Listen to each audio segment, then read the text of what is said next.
Robert Stellick with Blue Planet Surf Shop. I wanted to talk a little bit today about the volume of a stand-up board and what it means. We get that question a lot, so what volume board should I use, what's the right size for me, and so on. So I'm going to talk a little bit about that. Obviously the length and width of the boards is very important, especially the width is important for stability.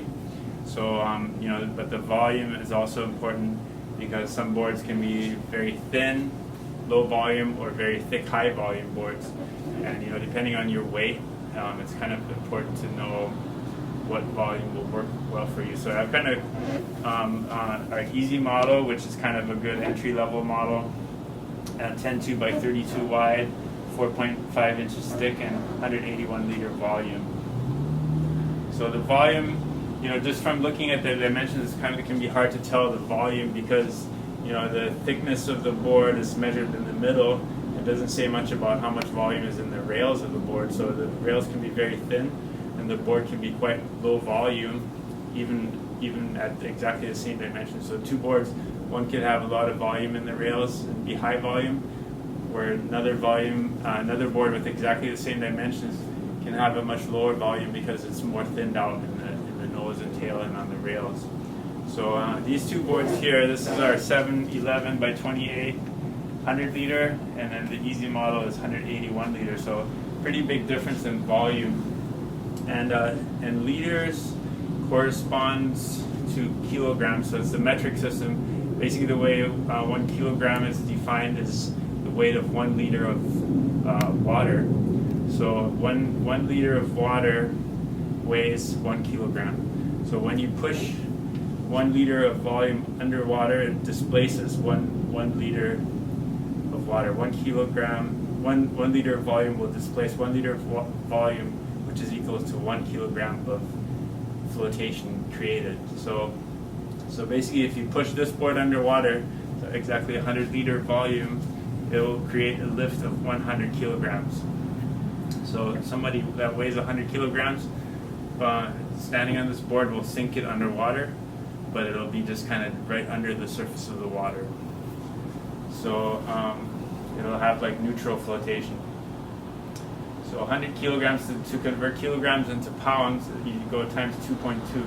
So 100 liters, 100 kilograms times 2.2 will be 220 pounds. So that's kind of how you can convert your weight to into liters or kilograms by multiplying by 2.2 or dividing.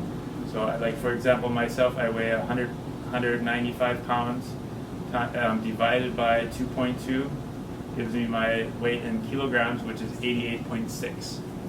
So let's just say about 90 kilograms is my weight, and so the very minimum volume I would need would be 90 liters, and that would just barely float me, and that would be without any clothes on and no paddle and no board weight.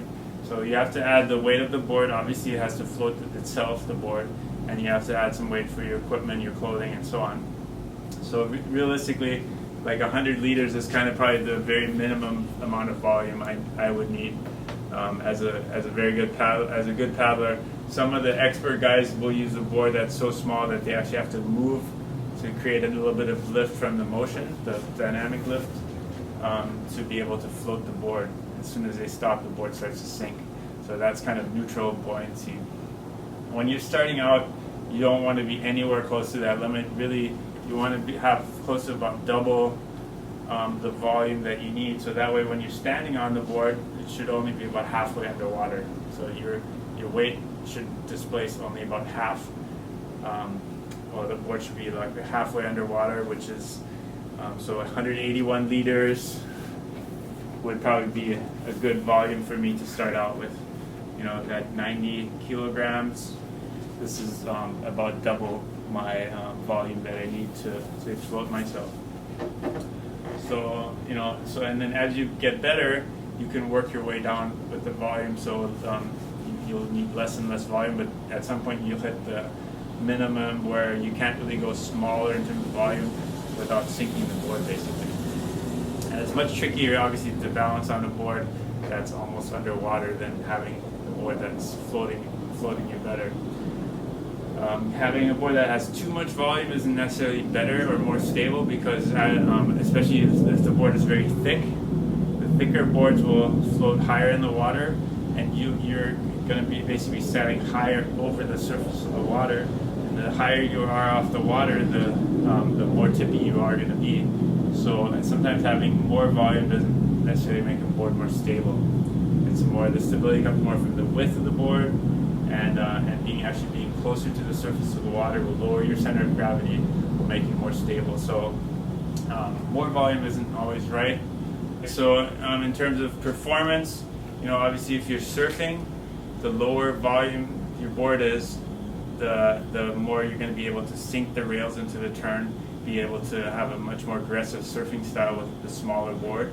So basically when you're on a wave, the smaller and lower volume the board is, the better. It seems to work on the waves.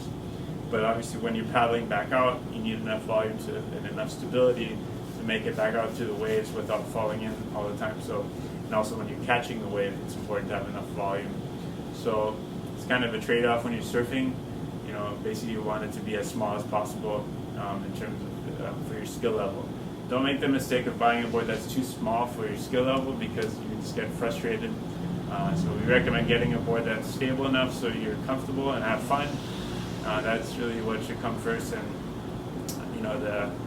the performance on the wave comes second. But it's obviously also important. But we see a lot of people, especially people that know how to surf, they think they can kind of skip the first step of learning how to stand and paddle and just go right into the hardcore surfing, get a small board and an aggressive board, and it's not easy. We see a lot of people coming back to buy a different board after they buy a board that's really too small for them as their first board. For racing, definitely higher volume helps, especially the thick boxy rails will make a board more stable, because as you're sinking the rail, the thicker rail will push you back up, so it has better secondary stability.